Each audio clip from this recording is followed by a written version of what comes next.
И од мене и добро дојдовте во уште едно издание од рубриката Прашање и одговори со Јосиф.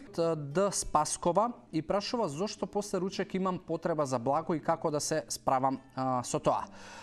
Не си само единствената која што го има овој проблем. Најчесто со луѓето и со кои што јас работам, кога ќе ги прашам што мислиш кој ти е најголемиот проблем во исхраната, најчесто го таргетираат попладневниот дел и големите потреби за благо.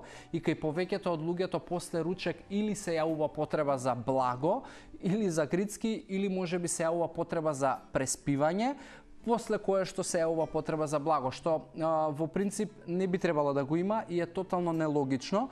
И тоа е исто како да можеби одите на колата да ставите гориво и после тоа да ја тргнете на страна за да одмори. Но од тие појави и тие работи се едноставно последица на лошите навики, што најчесто се случува. Доколку можеби во текот на денот имате 1 до 2 максимум оброка, кои што се најчесто обилни, тоа значи дека во текот на денот ќе имате многу појави на хипер и хипогликемија, односно скокови и падови на шекер во крв. Тие скокови и тие падови на шекер во крв резултираат со голема потреба за храна, особено за оние 6 пороци кои што се најголемиот извор на шекер, односно брза енергија, а тука ти се благо, грицки, тесто, енергетски пијалоци, сокови и кафе.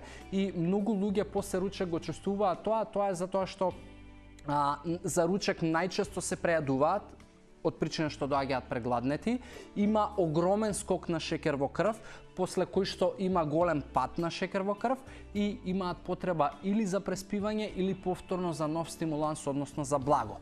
Затоа доколку не сакаш да ти се јавува тоа, треба да се приклучиш на филозофијата на подобар и поквалитетен начин на живот, а тоа подразбира да имаш добар појадок во првиот пола сат до саат од будење и да имаш почести оброци, односно на 3 до 4 часа. Со тоа хипер и хипогликемија веројатноста дека ќе се појавуваат е многу мала и кризите за благо, грицки и можеби храна висококалорична во попладневните и вечерните часови најверојатно и нема да се појавува веќе после 3-тиот или 4-тиот ден.